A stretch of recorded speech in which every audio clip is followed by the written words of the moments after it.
Vamos a introducir el vídeo de Ron Wyatt, una tercera parte, donde vamos a ver una charla que él mantiene y donde además es entrevistado. Estad muy atentos a todo lo que dice él, porque es realmente impresionante los detalles que llega a dar aquí ya en asuntos concernientes estrictamente al Arca de la Alianza. Pero me gustaría que antes tuvieseis presente que él va a decir unas pocas palabras referidas a un hecho que aconteció, que está registrado en las Biblias, y que ahora voy a leeros brevemente. El texto se encuentra en Génesis, capítulo 28, y versículos del 10 hasta el 17. Salió pues Jacob de Beerseba y fue a Harán, y llegó a un cierto lugar, y durmió allí, porque ya el sol se había puesto.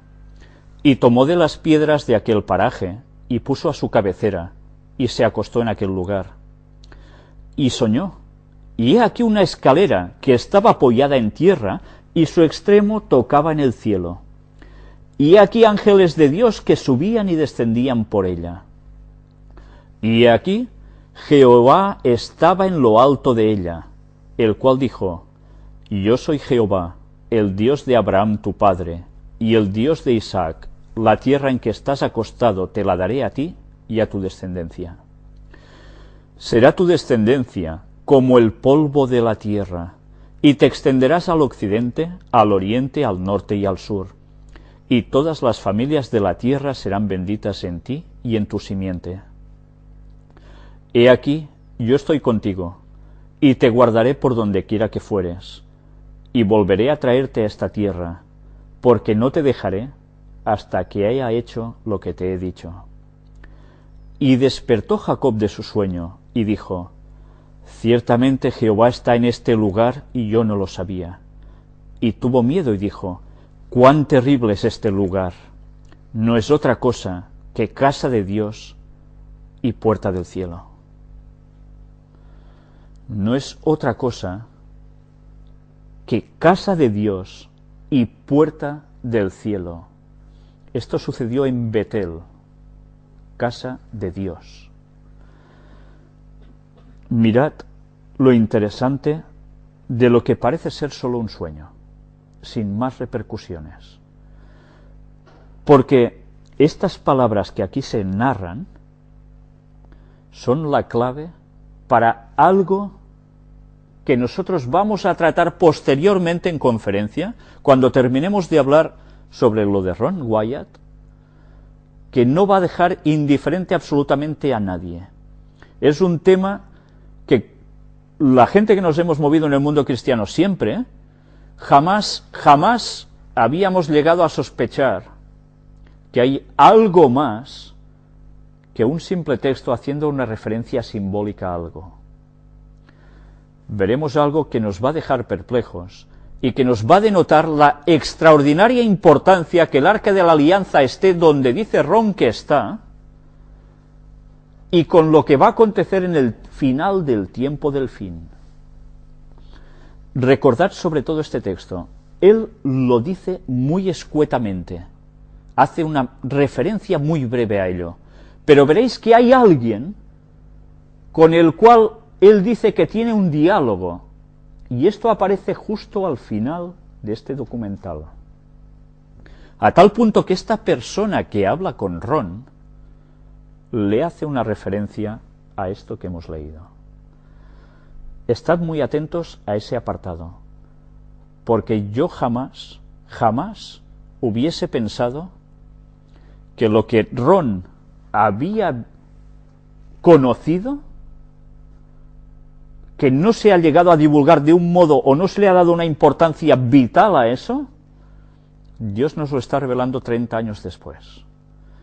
Vamos a hablar de cosas que el mundo cristiano jamás se había imaginado. No porque seamos los más guapos y los más bonitos, sino porque Dios está dando un conocimiento especial, una luz especial para este tiempo, para poder saber todos los detalles que nos esperan hasta el final y más allá. Bien, yo quisiera dejaros sencillamente con este pensamiento.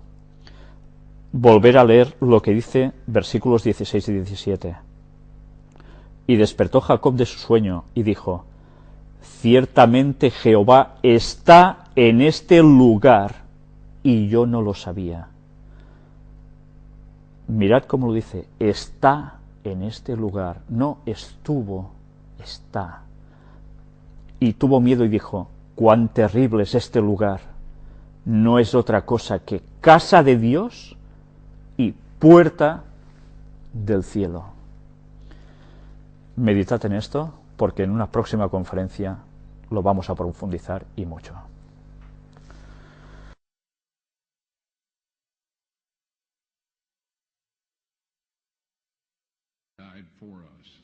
Cristo murió por nosotros y hemos sido redimidos.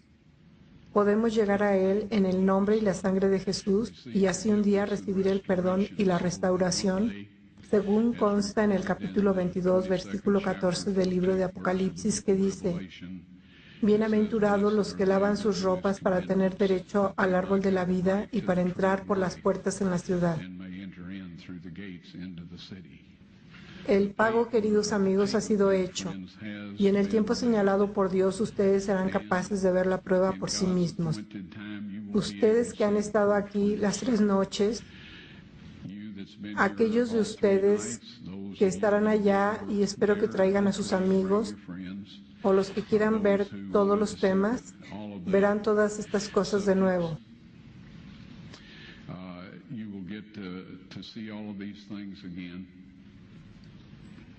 Pero lo que quiero que recuerden sobre todo es que cuando estuvieron aquí les mostramos más que evidencia suficiente que es la prueba de que estas cosas se han encontrado. Son cosas de Dios, no son mis cosas. Él me permitió hacer estas cosas, amigos, porque soy un hombre simple.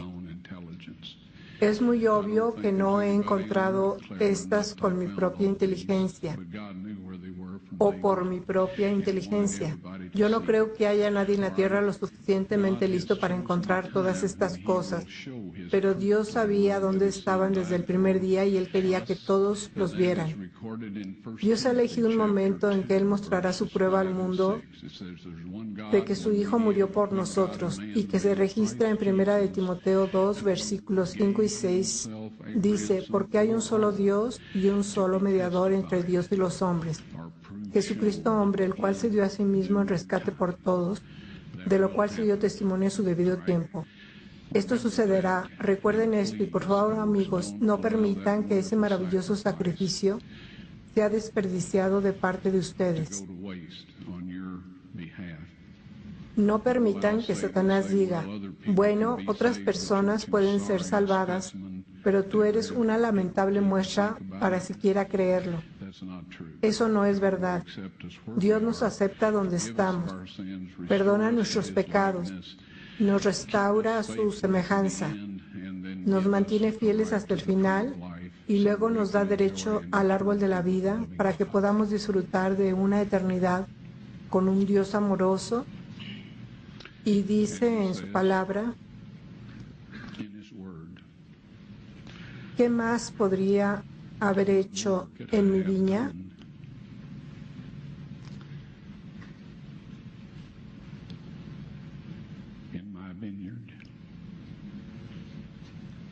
La respuesta es nada. Él creó el universo, Él sabe lo que no se puede tolerar en Él y es aún un hogar perfecto para todas las criaturas de Dios. No vamos a tener que hacer eso nunca más. Nosotros simplemente hagamos lo que acabo de decir. Tenemos acceso directo al trono de Dios, podemos acercarnos confiadamente ante el trono de la gracia. Pero la medida del pecado es la misma. Pablo en el Nuevo Testamento dice, yo no habría conocido el pecado sino por el mandamiento que dice, no codiciarás. Ahora, mucha gente dice, bueno, eso es grandioso, solo tenemos un mandamiento en el Nuevo Testamento, porque Pablo no dijo sobre el resto. Si en la Biblia se ponen los 10 mandamientos cada vez que el tema surge, tendríamos problemas para cargarla. Pero los que están interesados en la verdad y la justicia están muy conscientes de que él simplemente menciona uno de ellos.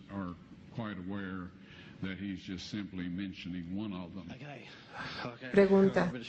Se trata del día de reposo. ¿Cómo puedo encontrar una manera de saber que el sábado es en realidad el sábado en este día y edad, el mismo sábado que Jesús observó en su tiempo? Esta es una pregunta excelente. Después de hacer su pregunta, si vuelven a tomar su asiento, puede que se acelere un poco las cosas. Usted podrá escucharme. La forma en que lo sabemos es que no han habido cambios en el calendario que no hayan sido tomados en cuenta y ningún cambio ha involucrado el orden o secuencia de los días de la semana. 10 días o 15 días han sido quitados, pero ningún cambio en el orden o secuencia de los días de la semana. Así que usted puede estar absolutamente seguro de que el séptimo día de nuestra semana, en el momento actual, es el mismo ciclo en que Cristo adoró cuando estuvo aquí en la tierra. Gracias, muy amable. Señor, entiendo que usted vio el arca de la alianza con sus propios ojos y suponiendo que usted compartió esto con el gobierno de Israel, ¿cómo es que están tan callados sobre esto? Lo escucho de ustedes, pero yo no he oído nada del gobierno judío. ¿Por qué están tan tranquilos al respecto? Bien, gracias, muy amable. La verdadera razón por la que están tan tranquilos es que en Primera de Timoteo capítulo 2, verso 6 se dice que va a suceder en el momento oportuno, ¿ok? No es el tiempo de Dios. Ahora el gobierno de Israel me ha dicho que puedo decir mi historia del Arca del Pacto porque hay otras en las que se encontraba en Etiopía, en el Monte Nebo, en el Monte del Templo y otros lugares. Así que la mía es solo otra historia. Lo que me han pedido no hacer es mostrar una prueba fotográfica hasta que ellos ideen alguna forma de hacer esto público sin causar un baño de sangre. Todos nosotros estamos familiarizados con la, digamos, explosiva situación política religiosa que existe en Israel. Pero te aseguro que en cuanto Dios esté listo para que pueda ser demostrado, el gobierno de Israel estará listo para que sea mostrado. Gracias, señor. Buenas preguntas. Entiendo que usted tuvo un encuentro con un ángel en forma humana. ¿Nos puede contar sobre ello, por favor? Que tuve un encuentro con un ángel. He tenido varios. De hecho, que yo sepa hasta hoy, 16. Les voy a contar la historia más corta. Un día estábamos trabajando en nuestra excavación en el Arca de la Alianza y un hombre vino, observó por unos minutos y preguntó si podía ayudar. Le dije seguro, así que se estaba llevando baldes y haciéndome preguntas al igual que todos ustedes esta noche. Y yo estaba haciendo mi mejor esfuerzo para responder como estoy esta noche. Él dijo, me gustaría que pudiera venir a nuestra escuela. Dijo, estoy tomando un curso de religión, deseo que usted pudiera venir a hablar con nosotros. Y yo dije, lo haré con gusto. Solo escoge un día o noche y hazme saber e iré. Así que dijo, si me disculpa un momento, voy corriendo a llamarlos. Así que llamó, dijo que la noche del miércoles, dije, está bien. Así que la noche del miércoles salí un poco más temprano, fui a asearme, tenía alquilado un auto chocado y me dirigí allá con las instrucciones que me habían dado. Él dijo, toma a la izquierda en esta calle, a la derecha en esta calle, a la izquierda en esta calle y estamos en la casa número tal y tal. Bueno, fui a la calle donde yo tenía que girar a la izquierda, tomé a la izquierda en la misma. No pude encontrar la que diera a la derecha, no había ninguna señal. Yo iba y venía en busca de la señal 5 o 6 veces y no la encontré. Dije, Señor, si quieres que hable con esta gente vas a tener que ayudarme. No he podido encontrar la calle. Ya había vuelto hacia la ciudad y me dije, voy a dar la vuelta de ida y vuelta una vez más y si yo no la veo, no hay nada que podamos hacer al respecto. Y regreso al hotel. Así que me di la vuelta y ahí estaba este hombre pequeño y viejo, tambaleante, caminando por la curva al borde de la acera. Se tropezaba en la calle en el otro sentido. No estaba borracho. Era simplemente un hombre viejo y yo no lo había visto antes. Pero decidí que si yo no lo ayudaba, él se iba a matar. Así que me detuve y le dije, Señor, ¿puedo llevarlo a alguna parte? Alguien va a atropellarlo. Él dijo, sí, sí puede, muchas gracias. Y yo le dije, bueno, ¿a dónde quiere ir? Él dijo, quiero ir a una tienda al pie de la colina, hasta allí. Usted solo dígame dónde dar vuelta. Yo había renunciado a esta otra cosa y yo le llevaré allí. No le dije eso, solo lo pensé. Y así dijo, de vuelta aquí, cuando avanzamos por la calle un poco y era una calle de la carretera sin señalización. Soy un poco lento, así que usted sabe, descendimos de la colina. Él dijo, este es el lugar. Me detuve y él salió. No había una tienda allí, pero estaba bardeado. Había hierbas y arbustos que crecen y no se había utilizado por lo menos durante 10 años, quizá más. Y yo dije, aquí es donde usted quiere ir, señor. Y él dijo, ¿sí qué es? Yo le dije, bien, así que salió por la puerta y estos autos alquilados son residuos que no tienen aire acondicionado, así que tenía 2 ventanas abiertas. Cuando cerró la puerta, metió de nuevo la cabeza por la ventana de atrás y dijo, el joven que busca está a la altura de esa calle en la parte superior de la colina. Vaya hasta la puerta y es la primera casa a la derecha. Miré hacia atrás para dar las gracias, pero no había nadie. Tuvimos una reunión real esa noche. Pregunta. Ron, me gustan mucho sus seminarios. Gracias. Iba a hacer 2 preguntas que ya ha contestado, pero tengo una más. Volviendo a la primera noche sobre el arca de Noé, ¿cómo cabían los dinosaurios en ella? Ahora hay una teoría, la teoría de Gap. ¿Ha oído de ella? He oído hablar de ella. Bien, hay una teoría Gap modificada y sugiero que investigue porque la teoría Gap, como se ha explicado, es inexacta.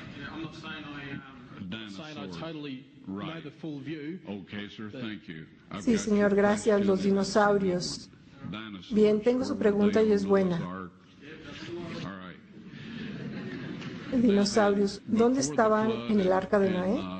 Antes de la inundación, mi amigo y geólogo Marty Plott explicó que antes del diluvio todos los minerales, los elementos y todo eso probablemente estaban mezclados uniformemente en el suelo. Había una pantalla de vapor alrededor de todo el planeta y era un terrario perfecto. Todo crecía a un tamaño mucho mayor, especialmente los reptiles crecen tanto como viven. Tenían una dieta perfecta y tenían un lugar perfecto para vivir. Los hombres vivían cerca de 1 millar de años. Los reptiles que tenemos hoy, sobre todo en Australia, si usted mira todos estos, se encuentra el Triceratops, usted encontrará de todo, pero T-Rex, el paleontólogo hizo trampa.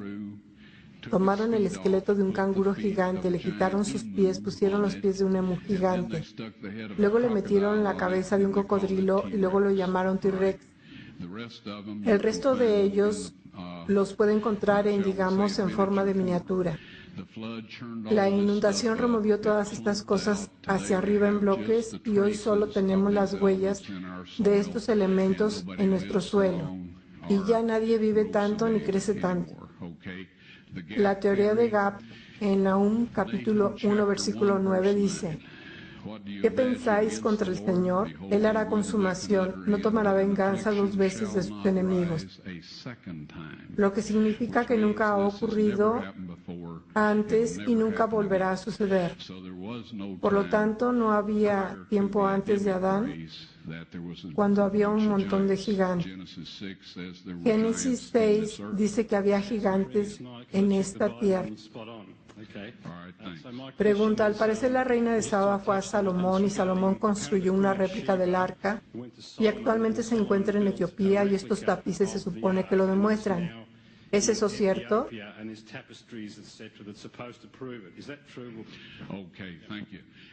Gracias. Y me gustaría decirle, señor, que he apreciado sus 3 preguntas. Han sido buenas y estoy especialmente contento de tener un poco de respuestas bíblicas para todas ellas. Ahora, esta también. Bien. Y la responderé brevemente. La historia es que este hijo de la reina de Saba, Melnix, si lee, depende de qué libro lea. Hay 2 historias. Básicamente pidió a su padre Salomón hacer una copia del Arca de la Alianza para que pudieran adorar a Dios en Saba, como lo adoraban en Jerusalén.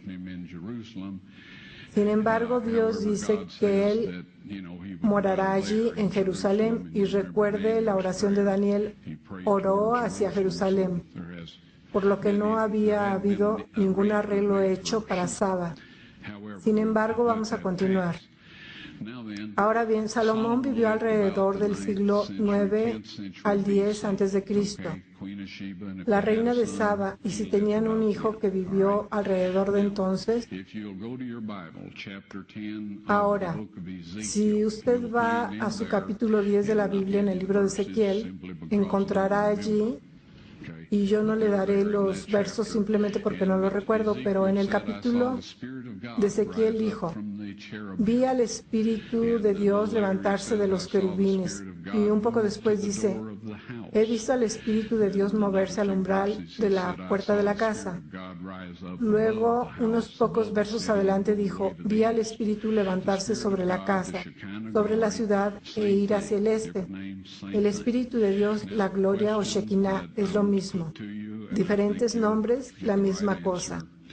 Ahora la pregunta que quiero hacerle a usted, y creo que obtendrá la respuesta correcta, es: ¿pudo la reina de Saba, Salomón, el hijo o cualquiera conseguir que la gloria Shekinah pasara del arca real a la copia y permanecer allí durante 450 años hasta que Ezequiel la vio salir? No. Gracias, muy amable. Pregunta, solo una rápida. Cuando la gente se acercó al sitio, ¿es cierto que algunos han caído muertos y desmayados? Bueno, yo me desmayé cuando me di cuenta que estaba sentado justo enfrente del arca del pacto y la sangre de Cristo había caído sobre ella. Pero desde entonces los israelíes decidieron que querían moverla de este lugar. Esta se encuentra en territorio ocupado y las Naciones Unidas y todos los demás están tratando de obligarlos a dar todo esto a Yasser Arafat. Si usted me pregunta, es más que locura temporal. De todas las personas en esta tierra que no merecen tener el control de Jerusalén, son ellos sobre todo. Usted sabe, no estoy preocupado por el Arca de la Alianza. Los 4 ángeles pueden hacerse cargo de Arafat y también de todo aquel que él pueda poner en una fila. Pero yo no quiero ver esto devuelto a esas personas. Bendecimos sus corazones, los amo, ruego por ellos. Pero la religión que aprendieron desde la infancia no es propicia para el buen manejo de las cosas preciosas. Ellos arrancaron los rollos del Mar Muerto en pedazos y cada uno tomó un trozo. Aquí, tío Charlie, eso es tuyo. Aquí, Ahmed, eso es tuyo. Y usted sabe, tomó años para volver a reunirlos. Ahora, ¿cuál era su pregunta? Sí, estoy de vuelta en la pista. De todos modos, los israelíes de alguna manera seleccionaron 6 hombres, o pueden haber seleccionado 8, porque era común en los tiempos bíblicos que 8 personas llevaran el Arca de la Alianza. Me acerqué, como es mi costumbre, les pregunté si había algo que yo pudiera hacer por ellos, porque tengo algo de electrónica y puedo ayudarles a encontrar las cosas, para así averiguar si algo está en una cueva antes de abrirla, lo que sea, o bajo una construcción. Así que esta vez pregunté: ¿hay algo que pueda hacer para ayudarles? Dijeron: sí, probablemente. Me reuní con ellos por la noche a la entrada del túnel del Arca de la Alianza. Es de 370 pies de largo. Dijeron que perdieron 6 hombres ahí dentro y nadie iría a ver lo que les pasó. Así que fui. Los 6 hombres estaban muertos en el piso del túnel. Tenían los ojos en esta dirección, lo que significa que habían sufrido hemorragias masivas en los 2 hemisferios del cerebro. Volví a salir, puse las cestas de rescate de aluminio con 100 pies de cuerda en ellas, inclinándolas dentro una a la vez. La sostenía en alto cuando ellos la sacaban y traían otro cuando lo hacían. De cualquier manera, sellaron todo por fuera con rocas. Hicieron un muro de piedra ahí desde entonces. Pero no hace falta decirlo, los muros de piedra no hacen una cárcel. Usted sabe, como dijo un poeta anciano, ni eso pone una barricada al trono terrenal de Dios. Gracias. Señor, y esta es la última pregunta. Gracias por todo lo que nos ha estado diciendo esta noche. Es un placer. ¿Podría, por favor, llevarnos de nuevo a su inicio y cómo empezó todo esto para usted y su caminar en fe? Voy a tener que hacer esto muy rápido también. Básicamente estaba apagado en la religión porque no vi nada en ella. Vi un montón de falsedad, ficción e hipócritas en acción. Y eso no es nada amable de decir porque algunos de ellos eran mis propios padres. Así que decidí que no iba a tener que ver con esa basura. Así más tarde me hice veterano de la guerra de Corea y estuve a punto de perder la vida. Decidí que sería mejor comprobar la Biblia por mí mismo para saber, ya sabes, si hay un Dios. Tenía que averiguarlo. Y así he estudiado las profecías. Y luego me fui a los museos, bibliotecas, libros de historia antigua y todo eso para tratar de ver si lo que se había profetizado había sucedido. En ese momento decidí que la Biblia o era la palabra de Dios divinamente inspirada o se había escrito y era como esos antiguos pergaminos fabricados recientemente de que hablé con ustedes antes. Y así los rollos del Mar Muerto salieron a la luz por aquella época. La traducción de ellos mostró que todos los libros del Antiguo Testamento, excepto el libro de Esther, estaban ahí. Y las profecías de Cristo estaban ahí. Fueron escritos durante el primer y segundo siglo antes de Cristo, con anotaciones indicando que eran copias de los manuscritos más antiguos. Y en ese momento me convencí de que la Biblia era la palabra de Dios. Así que simplemente dije, Señor, por favor, ayúdame a usar mi vida para algo útil. Estaba impresionado de ir a buscar el arca de Noé y un año después todas estas cosas que yo sabía dónde estaban. Y eso es básicamente, Dios simplemente decidió que quería que todos lo vieran. Supongo que fui el único voluntario en ese momento.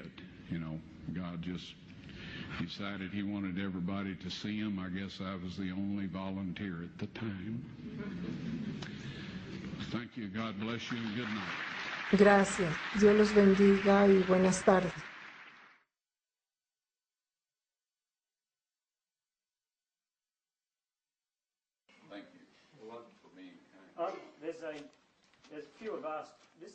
Hay algunos de nosotros que recibimos esta carta que tuvo una amplia distribución en Australia y creo que ustedes la han visto y solo para que conste a algunos les gustaría escucharla. Vino de la Autoridad de Antigüedades de Israel. Voy a empezar desde el principio. Estimado fulano de tal, gracias por su carta faxeada de fecha 16 de noviembre de 1998 preguntando por Ron Wyatt. No podemos confirmar sus hallazgos si no tenemos información sobre ellos. Ron Wyatt nunca ha recibido una licencia de la Autoridad de Antigüedades para excavar en Israel. Si dice que ha excavado en Israel, ha cometido un acto ilegal, ya que cada excavación debe estar autorizada por nuestra autoridad o nuestro predecesor, el Departamento Israelí de Antigüedades.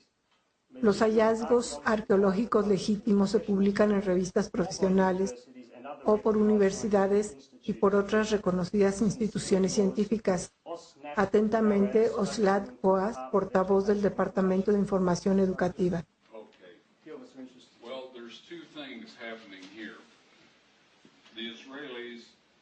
Bueno, hay dos cosas que suceden aquí. Los israelíes no quieren que este descubrimiento se confirme hasta que se pueda hacer de una manera que no cause un baño de sangre. Eso es lo que me dijeron los hombres con los que trabajo. Y si usted tiene una memoria fotográfica, recordará sus nombres. Amos Kloner, Joseph Gad, Dan Bahat, el general Dory. Estos hombres me han pedido no mostrar mi permiso porque en la firma que autoriza el permiso está o están sus nombres.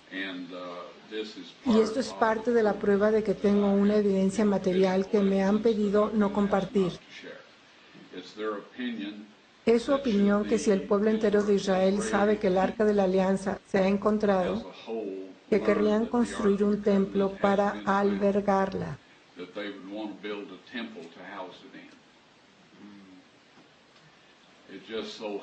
Lo que pasa es que el tercer sitio más sagrado en el Islam o en la religión musulmana es la cúpula de la roca, que está sentada cerca de donde estaba el templo de Salomón. Irían en masa para hacer estallar la mezquita y empezar a construir un templo.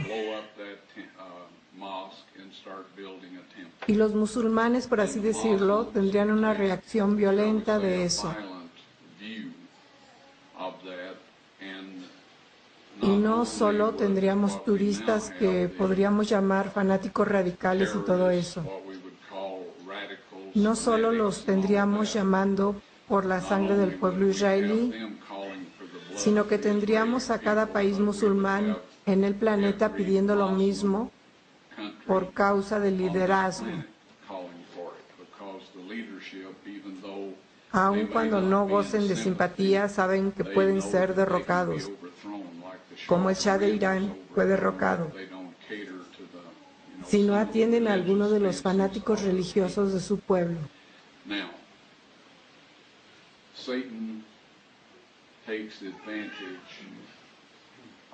Ahora, Satanás se aprovecha de este tipo de situaciones. Si toda esta excavación que fue hecha en un lugar muy público la hubiera hecho sin un permiso, les aseguro que yo hubiera estado en la cárcel.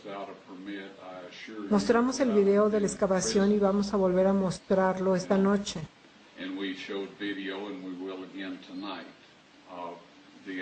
Tuvimos que pensar en 14 personas que estuvieron trabajando allí en esa ocasión. Y aún así, enfrente de ellos dijeron que no es cierto. Sin embargo, esta es la forma en que los israelíes manejan las cosas. Si alguien les pregunta a estos hombres si conocen o no a Ron Wyatt, ellos dirán que no. No sabemos de Ron Wyatt.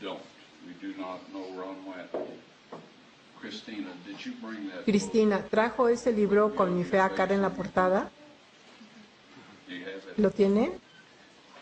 ¿Podría usted abrirlo por mí?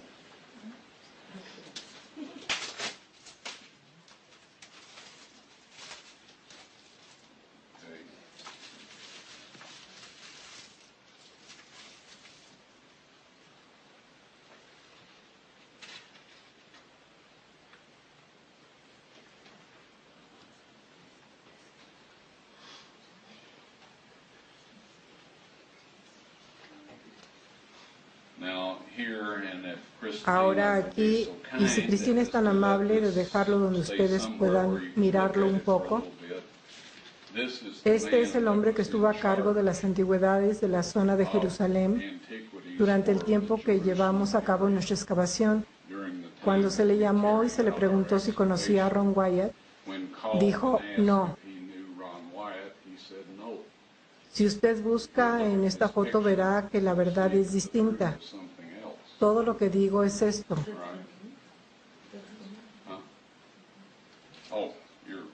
You can pass it around or whatever, but we don't want to take the whole day up. But all I'm saying is this. God will have all of this. Dios presentará todo esto. Las tablas de piedra, el arca de la alianza se presentará en el video, porque la sangre de su Hijo en ese asiento de la misericordia es su prueba en este mundo de que su Hijo murió por nosotros. Y en 1 de Timoteo, capítulo 2, versículo 6 dice, el cual se dio a sí mismo en rescate. Un solo Dios y un solo mediador entre Dios y los hombres, Jesucristo hombre, el cual se dio a sí mismo en rescate por todos para ser testificado o se muestre la prueba a su debido tiempo. Así que hasta que llegue su debido tiempo, si lo que la Biblia dice acerca de la sangre de Cristo produciendo el testimonio en la tierra y todo eso no le convence, entonces no hay nada que yo pueda hacer. Usted sabe, eso es entre usted y Dios. Y creo que este es un tiempo de prueba para aquellos que profesan seguir a Dios. Recuerda que Cristo tenía grandes multitudes que le seguían por todas partes a donde Él fuera y un día les dijo, ustedes deben de comer de mi carne porque es verdadera comida y ustedes deben beber de mi sangre porque es verdadera bebida. Y dijo que muchas personas dejaron de seguirlo porque era un dicho duro. Él sabía de toda esa gente allá afuera a través del poder del Espíritu Santo. Él tenía el discernimiento. Usted y yo podemos tener eso. Él no usó nada que no tengamos acceso el día de hoy. Si esas personas hubieran permanecido y le hubieran pedido como sus discípulos frecuentemente hacían, después de que hiciera una declaración que fuera, ya sabe, un poco más claro, Él les habría dicho exactamente lo que había querido decir, pero no se molestaron en permanecer alrededor. Habían visto todos los milagros, habían comido probablemente algo del pan y de los peces que habían sido provistos milagrosamente. Pero cuando vino algo duro, se fueron. Ahora, cuando usted comparte estas cosas con algunas personas, le lanzarán esta carta en la cara. Y de pronto eso llegará a ser el hecho o la medida por la cual lo que digo y le muestro es medido. Estos no son los hechos, amigos. Esto es un engaño. Se trata de una tergiversación de los hechos. Y el que la escribió lo sabe. Ellos estarían motivados simplemente para evitar que sea hecha una confirmación. Esa puede ser su motivación. Pero la motivación de quienes muestran esto alrededor es simplemente tratar de destruir lo más precioso que Dios ha hecho por nosotros. Y trágicamente tendrán su día en el juicio, y me gustaría pedirles que oren por esas personas. Cristo murió por ellos. Dios los ama. Solo ruegue a Dios que de alguna manera intervenga en sus vidas, para que no estén luchando contra el Dios que tanto ha hecho por ellos.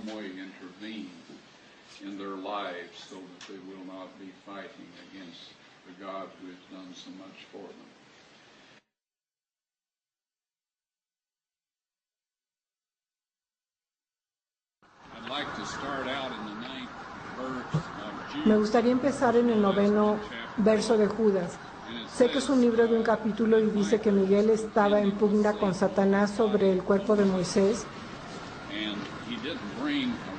y no trajo un juicio de maldición contra Satanás. Él simplemente pidió que el Señor lo reprendiera.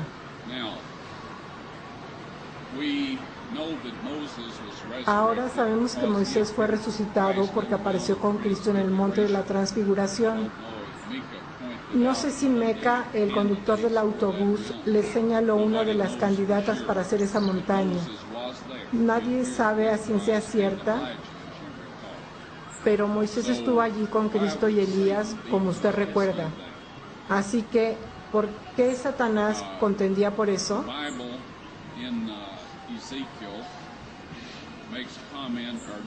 La Biblia en Ezequiel hace un comentario, o Jeremías creo, sobre lo que sucedería. Y continúa diciendo, voy a luchar con el que contiende contigo y salvaré a tus hijos. Por supuesto, esta es una promesa muy valiosa para nosotros. Ahora Moisés había pecado y murió. No había sido comprado por precio. Había participado en el sistema de sacrificios de sangre del antiguo pacto.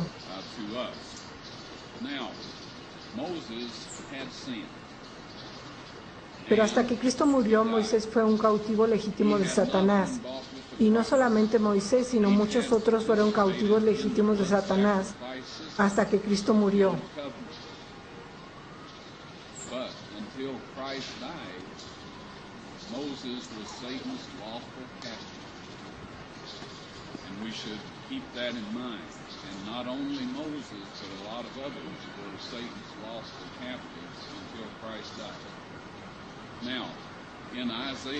Ahora en Isaías 26:19 dice, tus muertos vivirán.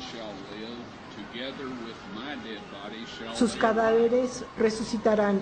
Y dice, despertad y cantad, moradores del polvo, porque tu rocío es como el rocío de hortalizas, y la tierra dará sus muertos.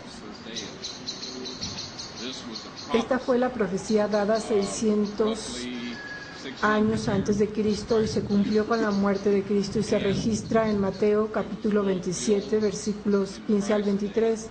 And that's recorded in Matthew chapter 27, verses 50 through 53. It says, when Christ had cried again, Dice que cuando Cristo clamó otra vez antes de morir, el velo del templo se rasgó en dos, de arriba abajo. Eso significó el fin del sistema de sacrificios de sangre. the most holy place was El lugar más santo se expuso a la vista de todo aquel que pasara por enfrente de las puertas del templo. doors of the temple. Y dice que él haría que el sacrificio y la oblación cesaran. Now then, it says, Ahora bien, se dice que la tierra tembló y las rocas se partieron y se abrieron los sepulcros, y muchos de los santos que estaban durmiendo se levantaron. Y cuando él se levantó, ellos se levantaron y entraron a la ciudad santa y fueron vistos de muchos. Aquí es la ciudad santa, pero por supuesto que esa edad down here, de la ciudad ha sido destruida. part of that age of the city has been destroyed. Did you ¿Pasaron ustedes a través de la puerta de Damasco cuando vinieron? ¿No? anyway, Allá abajo está la puerta original de la época romana. gate from the Roman Se ha excavado y se puede ver eso. been excavated and you can see that. Now they have Tienen libros con fotos de todas las cosas que usted no ha tenido la oportunidad de ver. but anyway, Esa gente pasó por esa puerta a la ciudad that gate into the city hacia sus muy sorprendidos parientes, estoy seguro. very shocked relatives, I'm sure. ¿Y qué pasó entre el momento en que Miguel estaba allí para resucitar a Moisés Michael was there to y el momento en que muchos de los santos que dormían resucitaron? many of the saints. Durante cientos de años la sangre de los animales era rociada sobre el propiciatorio del trono de Dios en la tierra. Blood of animals, Si leemos en el Éxodo y Levítico, seat of God's earthly throne. Moisés recibió instrucciones para hacer una réplica terrenal de la sala del trono de Dios. Recuerde, Dios dijo, ve que lo que hagas Remember, God said, sea según el modelo mostrado en la montaña. Así que Dios tiene un trono en el cielo, God has a throne in heaven pero Él tiene un trono terrenal aquí. here. And on Y en ese trono terrenal, en la presencia de la gloria brillante, la sangre de estos animales que representaba a Cristo como nuestro portador de pecado era rociada.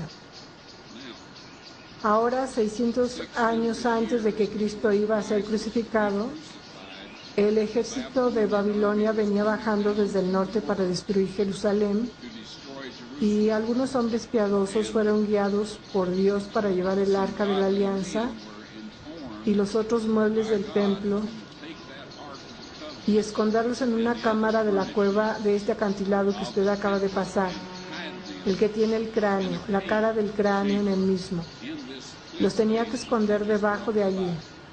600 años más tarde, los romanos eligieron un punto directamente encima del lugar donde estaba el arca de la alianza y cortaron los agujeros para la cruz en la roca de esta cantera, spot direct no en el cerro, ark of the covenant was.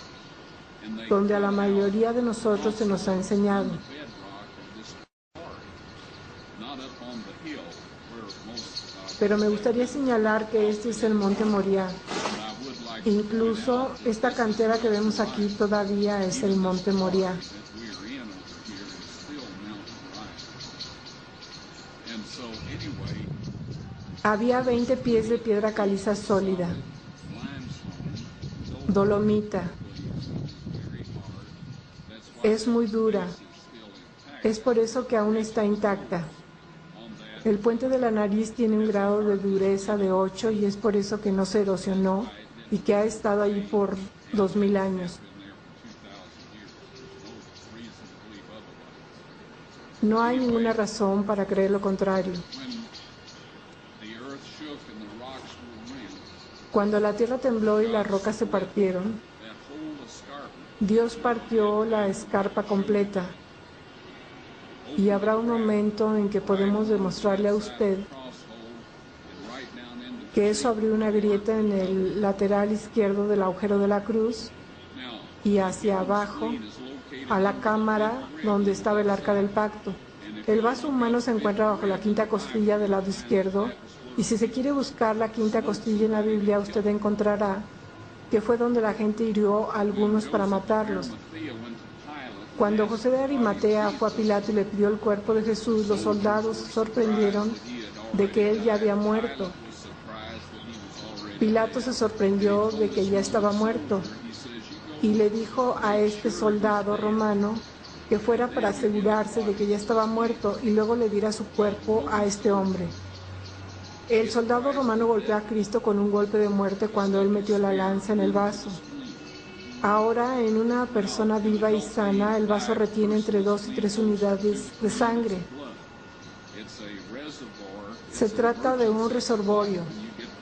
Es una reserva de emergencia. Cuando le asustan o se enoja, se contrae. Es un músculo liso que añade esa sangre extra dentro de su circulación para que le dé mayor energía, ayuda a pensar más rápido y todo eso. Pero cuando una persona muere, el vaso se hace flácido y retiene entre 3 y 4 unidades de sangre. La sangre es una mezcla, no es una solución. Una solución puede asentarse en un estanque durante años y seguirá siendo la misma. Una mezcla se separa al salir de su agitación. En el caso de la sangre, cuando el corazón deja de bombearla para que circule, comienza a separar las plaquetas que flotan a la superficie y el suero se mantiene en la parte inferior. Y luego, muy rápidamente, después de eso, se separan y se coagulan.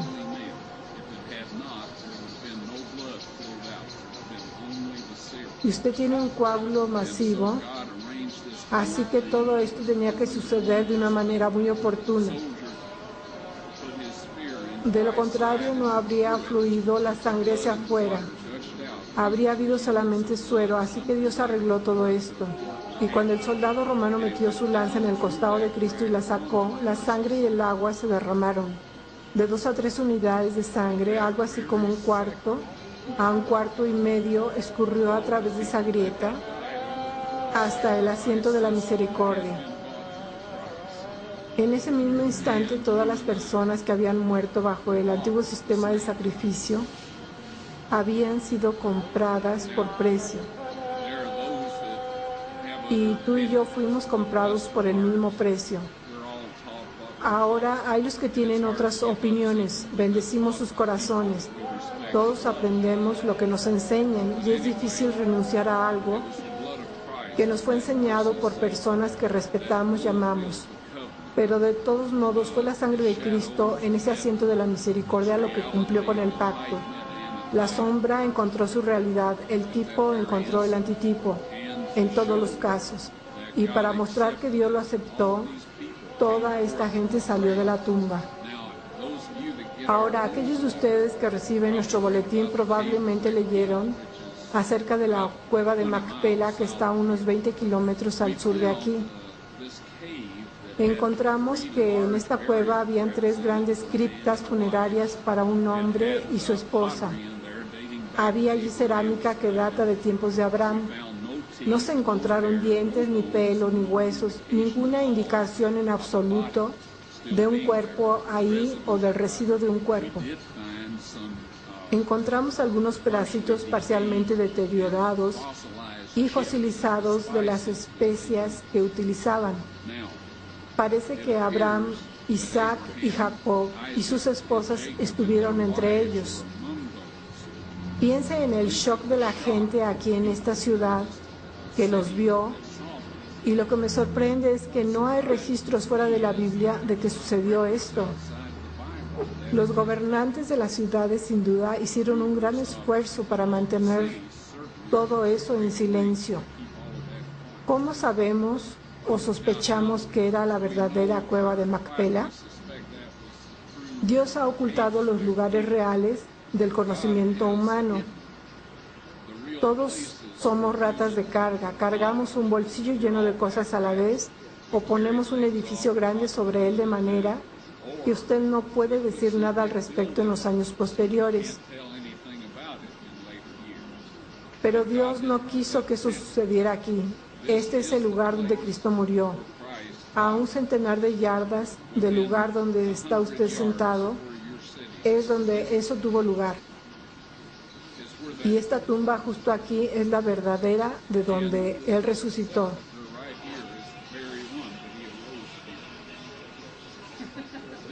Esta es la entrada al cielo, mis amigos.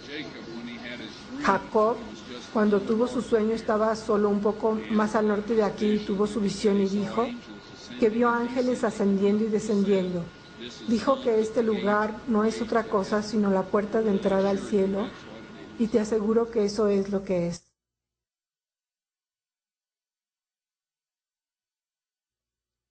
Este es probablemente el momento más precioso de todos, en mi trabajo de estas cosas que usted ha visto aquí. Yo estaba en Carolina del Norte una tarde o noche y la gente acababa de ver el video y estaban haciendo preguntas y alguien preguntó, ¿acampa cuando está trabajando en estos proyectos? Y yo le dije, no, yo estuve en el ejército donde conocí todos los camping que yo quería y no tengo intención de volver a hacer eso otra vez.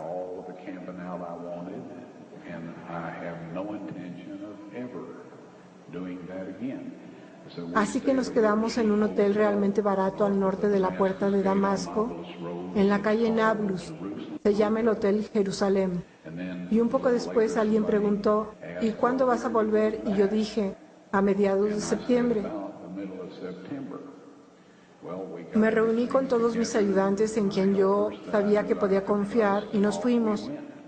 Cuando nos acercamos al Hotel Jerusalén, allí en los escalones del frente había un doctor que había estado en la audiencia en Hendersonville, Carolina del Norte, sin invitación, sin ser requerido.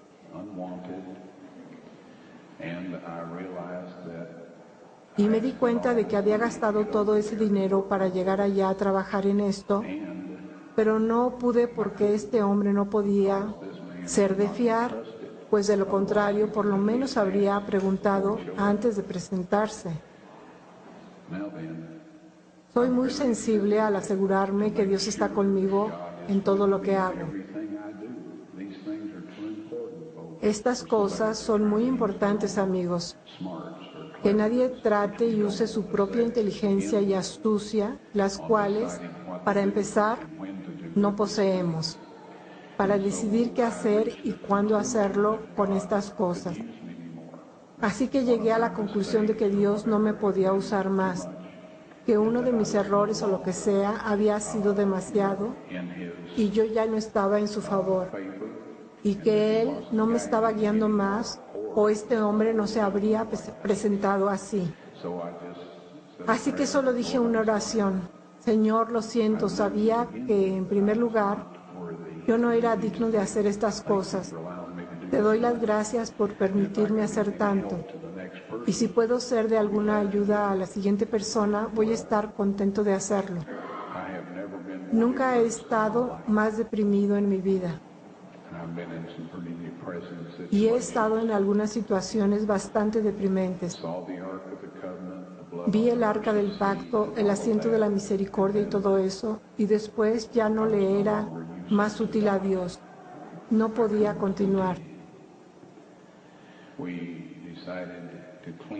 Decidimos limpiar el jardín de la tumba de un montón de basura y material que había acumulado a lo largo de los años. Si quiere ver dónde fue sepultado Cristo, vaya, mire la tumba del jardín. Ahí es el lugar. Y el sitio de la crucifixión está aproximadamente a 80 pies de la tumba del jardín. No voy a decirle más sobre eso hasta que podamos mostrar a usted el video. Pero sea como sea, yo tenía un ventilador que era una especie de refrigeración y estábamos un poco afuera porque hacía muchísimo calor y el ventilador dejó de funcionar. Así era la miseria, la extrema miseria. El doctor había estado ayudando y cuando el ventilador se descompuso, sacó su almuerzo y se escabulló de nuevo bajo algunos arbustos a mi derecha. Y en la sombra estaba comiendo su almuerzo y yo estaba sentado en el suelo tratando de arreglar este ventilador. No tenía nada para que una persona sobreviva. ¿Alguna vez ha estado en esa situación? De todos modos, oí una voz que decía, Dios te bendiga en lo que estás haciendo aquí. El dueño de esa voz sabía lo que estaba haciendo y me di cuenta por la forma en que él lo dijo. Me sorprendió, pues se suponía que no había ahí nadie que lo supiera.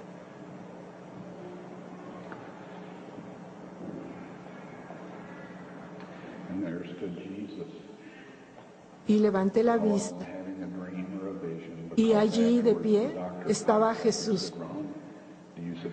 No estaba teniendo un sueño o una visión, porque después el doctor miró hacia arriba y dijo, Ron, ¿cree usted que hemos estado hablando con un ángel? Jesús lucía alto, de cabello oscuro, barba oscura, ojos castaños oscuro, tez más bien brillante para el pelo oscuro y ojos oscuros, y la más amable expresión que he visto en mi vida.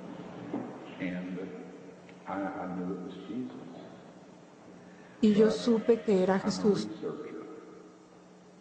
Pero soy un investigador y pensé, voy a hacer algunas preguntas para estar seguro. Así que le dije, Señor, ¿tú vives por aquí? Y él dijo, no. El traje que llevaba era un poco similar a los que los árabes usan hoy en día. No exactamente, porque la ropa era tejida a mano, no tejida a máquina como la de hoy. Y de cualquier forma, él dijo, no. Y entonces le dije, ¿es usted un turista? Y él dijo, no. No sabía qué más preguntarle, así que solo me senté ahí y le miré. Y entonces él dijo, estoy de camino desde Sudáfrica a la Nueva Jerusalén.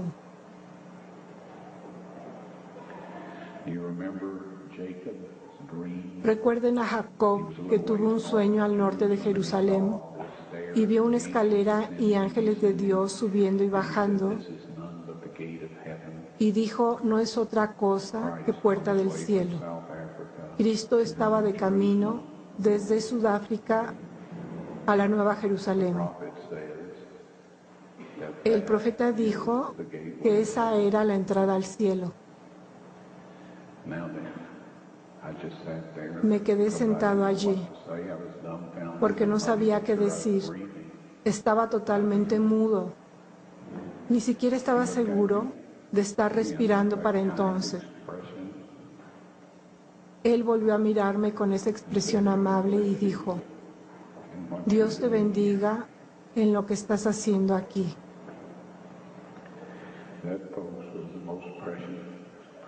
Ese, amigos, fue el más precioso momento de todo esto y el momento más preciado de toda mi vida.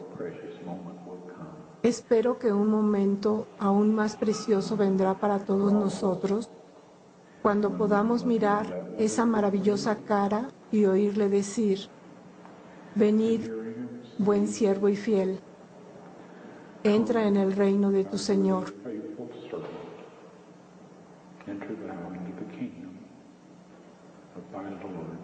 Dios ha hecho todo lo divinamente posible para salvarnos, amigos. Por favor, no permitan que Satanás robe esto de usted. Vamos a bajar la cabeza por un momento. Amado Padre Celestial, te damos gracias por lo que has hecho por nosotros. Te damos gracias porque nos amas. No sabemos por qué lo haces, pero lo apreciamos. Te pedimos que por favor bendigas a todos aquí esta noche. porque solo tú eres sabio, poderoso y tienes el cuidado suficiente para hacerlo. Haz de nosotros siervos fieles, diligentes, humildes, leales y veraces. Ayúdanos a levantar a Jesús de tal manera que los demás se sientan atraídos por Él y se salven. Y por favor, no permitas que nadie se pierda y puedes utilizarnos en cualquier forma para ayudarlos a que se acerquen a ti y sean salvos. Te ruego en el nombre de Jesús y por su preciosa sangre.